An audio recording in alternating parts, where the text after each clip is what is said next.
Et si le Saint-Esprit attendait quelque chose de toi depuis des années, mais que tu n'aies jamais prononcé les bons mots? Pose cette question quelques secondes. Laisse-la entrer dans ton cœur, tu pries, tu jeûnes, tu lis la Bible, tu vas à l'église. Tu fais tout ce qu'un chrétien est censé faire. Et pourtant, quelque chose manque. Une connexion, une présence, ce feu que tu as entendu décrire par d'autres, mais que tu touches rarement. Ou peut-être plus du tout. Et si la réponse n'était pas dans une nouvelle méthode de prière? Et si elle n'était pas dans un autre programme d'études bibliques? Et si elle résidait dans 8 mots simples, 8 mots que le Saint-Esprit aime entendre, mais que la plupart des chrétiens ne prononcent presque jamais? Reste avec moi. Ce message a été préparé pour toi, pas pour les milliers d'autres qui regardent peut-être cette vidéo. Pour toi, personnellement, parce que Dieu sait exactement où tu en es ce soir. Avant de te révéler ces 8 mots, il faut que tu comprennes quelque chose d'essentiel. Quelque chose que beaucoup de croyants savent intellectuellement, mais ne ressentent pas vraiment dans leur cœur. Le Saint-Esprit n'est pas une force. Il n'est pas une énergie cosmique. Il n'est pas un concept théologique, abstrait, réservé aux théologiens et aux pasteurs. Non, pas le. Saint-Esprit est une personne. Il a une personnalité. Il a des sentiments. Il peut être attristé, l'apôtre. Paul lui-même nous avertit en Éphésiens 4:30. N'attristez pas le Saint-Esprit de Dieu. Il peut être résisté, il peut être éteint, mais surtout, il peut être accueilli, il peut être invité, il peut être aimé. Pense à quelqu'un que tu aimes profondément. Un ami proche, un parent, quelqu'un dont la présence transforme la pièce quand il entre. Maintenant, imagine que cette personne soit assise juste à côté de toi depuis des années, et que tu ne lui aies jamais vraiment parlé, jamais vraiment demandé comment elle allait. Jamais pris le temps de lui dire ce que tu ressens. C'est souvent ainsi que nous traitons le Saint-Esprit, pas nous. Le sollicitons quand nous avons besoin de quelque chose. Nous l'invoquons lors des moments de crise. Mais dans le quotidien, dans les silences ordinaires de notre vie, nous oublions qu'il est là. Présent, patient, attendant, et voici ce qui est bouleversant. Il n'est jamais parti. Même quand tu t'es éloigné, même quand tu as douté, même quand ta prière ressemblait plus à un murmure, là qu'à une louange victorieuse. Il était là. Il est là. En ce moment même, pendant que tu écoutes ces mots. Alors pourquoi ce sentiment de distance? Pourquoi cette impression que le ciel est parfois de bronze? Pourquoi certains chrétiens semblent-ils marcher dans une onction permanente, dans une paix qui dépasse toute compréhension, tandis que d'autres, sincères, dévoués, fidèles, ont l'impression de courir dans du sable? La différence n'est pas toujours dans la profondeur de la foi. Elle n'est pas toujours dans les années d'expérience spirituelle. Parfois, la différence réside dans ces quelques mots simples que certains ont appris à prononcer et que d'autres n'ont jamais osé dire. Des mots qui ouvrent une porte. Des mots qui brisent la glace entre l'humain et le divin. Des mots qui ne sont pas magiques, qui ne sont pas une formule ésotérique, mais qui sont sincères, vrais, venant du cœur. Il y a quelque chose que peu de prédicateurs t'ont jamais dit. Le Saint-Esprit désire ta compagnie, il désire que tu lui parles. Pas seulement pour formuler des demandes, pas seulement pour réciter des prières apprises, mais pour lui parler comme on parle à quelqu'un qu'on aime, avec des mots qui viennent de ta réalité, de tes profondeurs, de tes blessures et de tes espoirs. Voici maintenant ces 8 mots. 8 mots que le Saint-Esprit aime. 8 mots qui ont le pouvoir de transformer ta vie de prière, ta relation avec Dieu et la trajectoire de ton destin. Premier mot, viens. Un seul mot, court, simple, mais d'une puissance extraordinaire. Viens. C'est l'invitation la plus intime que tu puisses lancer vers le ciel. Ce n'est pas une prière élaborée. Ce n'est pas une liturgie complexe. C'est le cri du cœur d'un enfant qui appelle son père. L'Apocalypse se termine sur ce mot. Et l'esprit et l'épouse disent « Viens ». Apocalypse 22:17. Ce mot résume toute la foi chrétienne. Une invitation permanente, un désir de présence, un appel à la communion. Quand tu dis « Viens » au Saint-Esprit, lui signifie que ta porte est ouverte, que tu n'es plus en train de gérer ta vie seule, que tu fais de la place pour lui, dans ta maison, dans ton cœur, dans ta journée. Deuxième mot, parle. Parle, Seigneur, car ton serviteur écoute. Ce sont les mots du jeune Samuel dans le temple, 1 Samuel 3:9. Et ces mots ont changé. Le cours de l'histoire d'Israël. Combien de fois prions-nous en parlant beaucoup et en écoutant peu? Nous formulons nos demandes, nous égrenons notre liste. Nous récitons nos requêtes et puis nous passons à autre chose, sans laisser Dieu répondre. Parle, c'est le mot de quelqu'un qui attend, quelqu'un qui a fait taire le bruit intérieur, quelqu'un qui a compris que la prière n'est pas un monologue, mais un dialogue. Quand tu prononces ce mot avec sincérité, tu entres dans une dimension nouvelle, celle de l'obéissance anticipée. Tu n'écoutes pas juste pour écouter, tu écoutes parce que tu es prêt à agir sur ce que le Saint-Esprit va te dire. Ne vous enivrez pas de vin car cela mène à la débauche, mais soyez remplis du Saint-Esprit. Éphésiens 5,18, Paul utilise un verbe au présent continu. Pas « ayez été remplis » une fois pour toutes à la conversion, mais « soyez en train d'être remplis » constamment, quotidiennement, moment après moment. Pourquoi? Parce que nous nous vidons dans les conversations stressantes. Nous nous vidons dans les nouvelles négatives. Nous nous vidons dans les peurs silencieuses de la nuit. Nous avons besoin d'être remplis à nouveau. Remplis-moi, c'est une prière d'humilité.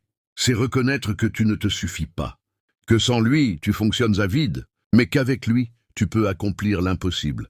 4e mot, guide. Mais quand le Saint-Esprit viendra, il vous guidera dans toute la vérité. Jean 16,13, ce n'est pas une promesse vague, c'est une promesse absolue. Le Saint-Esprit est ton GPS divin. Il connaît chaque carrefour de ta vie, avant même que tu y arrives. Il voit les pièges que tu ne vois pas encore. Il perçoit les opportunités qui se cachent derrière les obstacles, mais il ne s'imposera jamais. Il attend que tu demandes. Il attend que tu dises ce mot « guide ». Guide mes décisions. Guide mes paroles. Guide mes pas aujourd'hui. Combien de mauvaises décisions auraient pu être évitées si nous avions simplement pris le temps de prononcer ce mot avant d'agir? 5e mot, révèle. L'Esprit sonde tout, même les profondeurs de Dieu. 1 Corinthiens 2,10. Il y a des mystères que ton intelligence ne peut pas percer. Il y a des portes que ton ambition ne peut pas ouvrir. Il y a des profondeurs dans l'Écriture que des années d'études académiques ne peuvent pas atteindre sans illumination divine. Révèle-moi, c'est la prière du chercheur, de celui qui ne se contente pas de la surface, de celui qui veut comprendre non seulement ce que dit la parole, mais ce qu'elle dit à lui, à elle, dans sa situation précise, à ce moment particulier de sa vie. Quand tu lis la Bible en disant « Révèle-moi », la parole cesse d'être un texte ancien et devient un message vivant, palpitant, écrit pour toi, pour aujourd'hui. 6e mot, transforme. Nous tous, qui réfléchissons comme un miroir la gloire du Seigneur, nous sommes transformés en la même image de gloire en gloire. 1 Corinthiens 3,18, ce mot demande du courage, parce que « transforme-moi » implique que quelque chose en toi doit changer. Et le changement fait parfois peur. Nous nous sommes habitués à nos défauts. Nous avons appris à vivre avec nos limitations.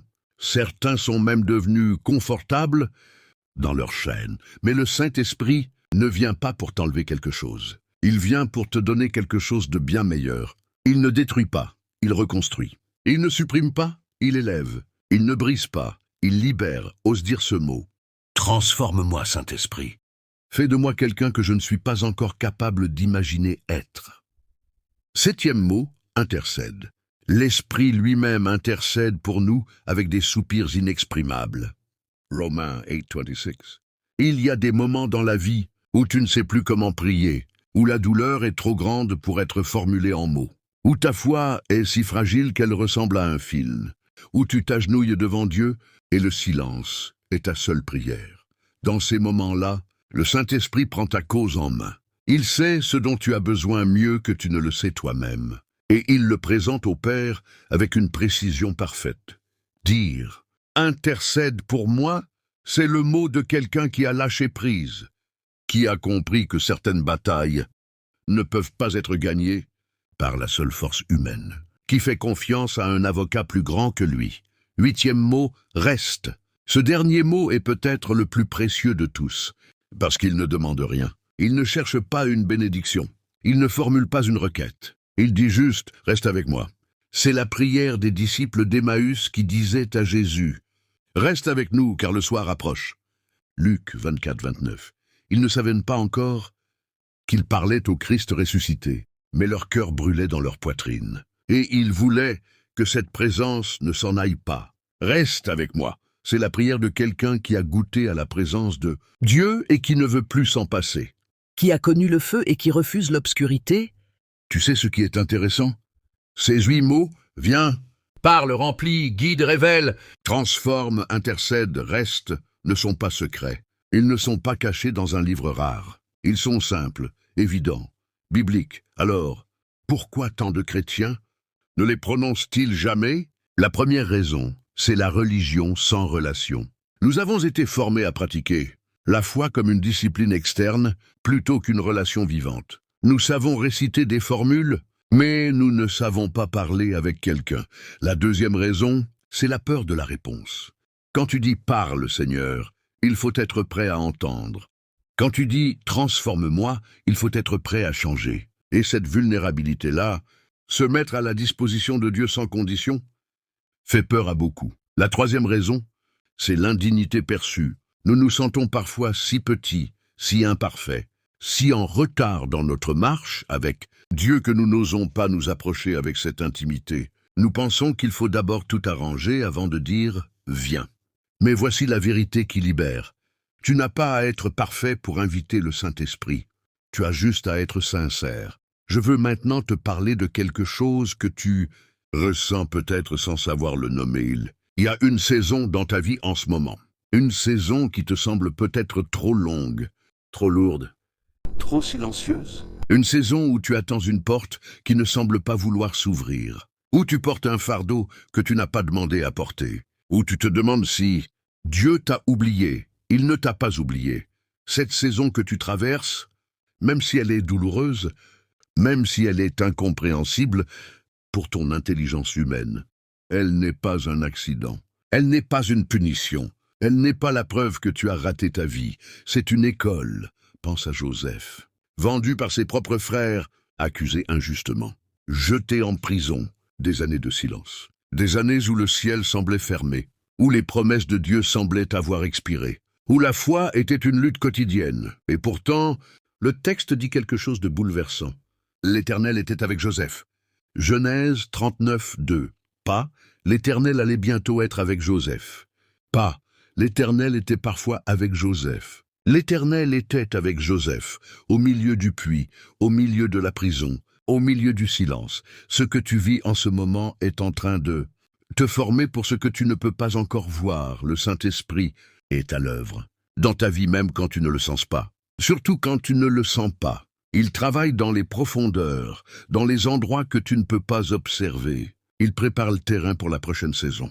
Il te prépare, toi, à y entrer. Et voici ce que je veux que tu entendes avec toute la force de cette révélation. La difficulté que tu traverses n'est pas la fin. C'est le couloir qui mène à ta prochaine gloire. La Bible dit que la mort et la vie sont au pouvoir de la langue. Proverbs 8:21. Cela ne signifie pas que nos paroles sont magiques. Cela signifie qu'elles ont un poids spirituel, qu'elles ouvrent ou ferment des portes, qu'elles invitent ou repoussent. Quand tu prononces ces 8 mots avec foi et sincérité, il se passe quelque chose dans le monde invisible. Une porte s'ouvre, une atmosphère se transforme, une connexion se crée entre ton âme et l'Esprit de Dieu. Mais attention, et c'est crucial, ces mots ne sont puissants que s'ils sont vrais. Le Saint-Esprit ne peut pas être manipulé. Il ne peut pas être convoqué comme un génie dans une bouteille. Il répond à l'authenticité, pas à la performance. La prière qui touche le cœur de Dieu n'est pas celle qui est la mieux formulée. C'est celle qui est la plus sincère. David, cet homme selon le cœur de Dieu, ne priait pas avec des mots parfaits. Il criait, il sanglotait. Il accusait même Dieu parfois. Et pourtant, les psaumes qu'il a écrits résonnent encore 3000 ans plus tard. Pourquoi? Parce que David parlait à Dieu depuis les profondeurs de son être, peut-être. Que tu arrives au bout de ce message et tu te demandes « D'accord, mais concrètement, qu'est-ce que je fais maintenant ?» La réponse est simple. Trop simple peut-être. Pour un monde qui croit que tout ce qui est puissant doit être compliqué, commence demain matin, ou ce soir si tu peux, par une pratique nouvelle, avant de regarder ton téléphone, avant de lire tes emails, avant même de prendre ton café. Prends juste 5 minutes pour t'asseoir en silence et prononcer ces 8 mots, pas tous en même. Tant comme une liste de courses, mais un par un, en prenant le temps de ressentir chacun, en les adressant vraiment à la troisième personne de la Trinité, qui habite en toi, dis. Saint-Esprit, viens, et puis attends, écoute, ressens, puis parle-moi, et fais vraiment silence, puis remplis-moi à nouveau, et sens-toi. Se vider de ce qui t'épuise pour être rempli de ce qui vivifie. Fais cela pendant 7 jours. Juste 7 jours. Et regarde ce qui change dans ton atmosphère spirituelle, dans ton état d'esprit, dans la façon dont tu perçois ta vie et les épreuves qui la jalonnent. Avant de te laisser, je veux prier avec toi. Pas pour toi de loin, avec toi. Parce que tu n'es pas seul dans ce moment. Ferme les yeux si tu peux. Pose tes mains sur ta poitrine. Et répète ces mots avec moi. Saint-Esprit, viens dans ma vie ce soir.